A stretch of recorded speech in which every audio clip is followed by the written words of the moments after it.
ಇಲ್ಲಿ ಗಣಿತಗಳನ್ನ ಸರಿಯಾಗಿ ಪ್ರಶ್ನೆಯನ್ನ ಅರ್ಥ ಮಾಡ್ಕೋಬೇಕು. ಇವು ಗಣಿತಗಳು ಬಹಳ ಮಜಾ ಇರ್ತಾವ. ಸಮಯದ ಲೆಕ್ಕಗಳು. 20 ಮೀಟರ್ ದೂರವನ್ನು 20 ಸೆಕೆಂಡುಗಳಲ್ಲಿ ಕ್ರಮಿಸಿದರೆ ವೇಗ ಎಷ್ಟು ಅಂತಂದು ಕೇಳ್ತಾನೆ. ಅದನ್ನ ಹೆಂಗ ನೀವು ಕಂಡು ಹಿಡಿತೀರಿ? ಹಿಡ್ರಿ, ಟೈಮ್ ಕೊಟ್ಟದ 200 ಮೀಟರ್ ಸೆಕೆಂಡ್. ಹೆಂಗ ಕಂಡು ಹಿಡಿತೀರಿ ನೀವು? 20 ಸೆಕೆಂಡುಗಳಲ್ಲಿ 200 ಮೀಟರ್, 20 ಸೆಕೆಂಡುಗಳಲ್ಲಿ 200 ಮೀಟರ್ ಅಂದರೆ ಇದನ್ನು ಗಂಟೆ ವೇಗ ಹಿಂಗಾದ್ರು ತಕ್ಕೊಳಕ್ಕೆ ಹೋಗ್ಬಾರ್ದು. ಸೆಕೆಂಡಿನ ವೇಗ ತೆಗಿಬೇಕದ. ಗಂಟೆ ವೇಗ ಎಷ್ಟು ಅಂತ ಕೇಳೋಣ ನಾವಿಲ್ಲ. ನೋಡಿಲ್ಲ, 500 ಮೀಟರ್ ದೂರವನ್ನು 10 ಸೆಕೆಂಡುಗಳಲ್ಲಿ ಕ್ರಮಿಸಿದರೆ ವೇಗ ಎಷ್ಟು? ಗಂಟೆ ವೇಗ ಅಂದರೆ ಬೇರೆ, ಬರೀ ವೇಗ ಎಷ್ಟು ಅಂತಂದ್ರೆ ಪ್ರತಿ ಸೆಕೆಂಡಿಗೆ ತೆಗಿಬೇಕು ನೀವು. ಈ ಪ್ರಶ್ನೆಯನ್ನು ಸರಿಯಾಗಿ ಅರ್ಥ ಮಾಡ್ಕೋಬೇಕು. ಯಾಕಂದ್ರೆ ನೀವು ವೇಗವನ್ನು ಕಂಡು ಹಿಡಿಯಿರಿ ಅಂದ್ಕೂಡಲೇ ಗಂಟೆದ ತಕೊಂಡು ಕೂತ್ಗಿರ್ತೀರಿ. ಮತ್ತು 1 ಸೆಕೆಂಡಿನ ವೇಗ ತಕ್ಕೋಬೇಕು. ನೋಡ್ರಿ, ಈಗ ನಾನು ತಿಳಿಸ್ತಾನೆ. 20 ಸೆಕೆಂಡಿಗೆ ಬರೋಬರಿ 20 ಸೆಕೆಂಡಿಗೆ ಬರೋಬರಿ 200 ಮೀಟರ್. 200 ಮೀಟರ್ ಆದರೆ 1 ಸೆಕೆಂಡಿಗೆ ವೇಗ ಅಂದರೆ ಹಚ್ಕೋಬೇಕು. 1 ಸೆಕೆಂಡಿಗೆ, 1 ಗಂಟೆಗೆ.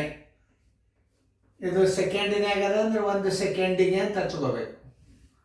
ನೋಡಿ, 20 ಇದೊತ್ತು ಇದು 2 ಒಂದಲೆ 2 ಹತ್ತಲೆ ಬರೋಬರಿ 10 ಮೀಟರ್. ಆನ್ಸರ್ ಇಸ್ ಕೊಟ್ಟು ಹೆಂಗೆ ಹಚ್ಚೋದು ನೋಡ್ರಿ. ಆನ್ಸರ್ ಇಸ್ ಕೊಟ್ಟು 10 ಮೀಟರ್ ಪ್ರತಿ ಸೆಕೆಂಡಿಗೆ.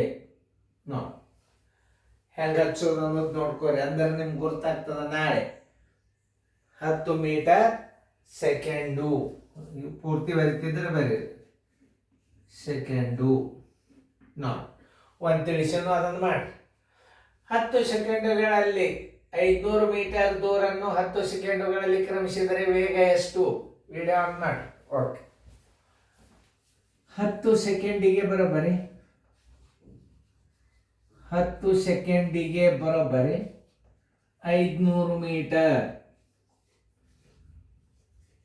ವೇಗ ಅಂದರೆ ಹಚ್ಕೋಬೇಕು. 1 ಸೆಕೆಂಡಿಗೆ ಹಚ್ಕೋಬೇಕು. ವೇಗ ಅಂದರೆ ನೆನ್ಪಿಟ್ಕೋರಿ.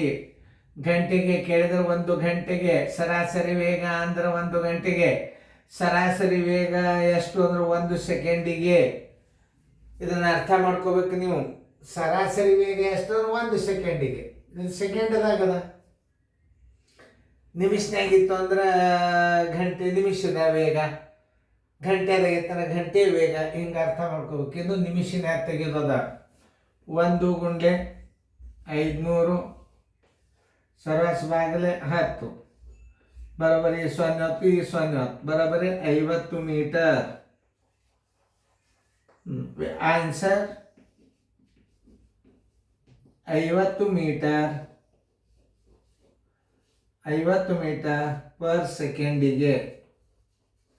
ಸೆಕೆಂಡಿನ ವೇಗ ಹೆಂಗನ್ನೋದು ತಿಳ್ಕೊಂಡ್ರು. ಸೆಕೆಂಡ್ ಅಂದರೆ ಸೆಕೆಂಡಿಗೆ ಚಂದಂಗೆ ತಿಳ್ಕೊರಿ.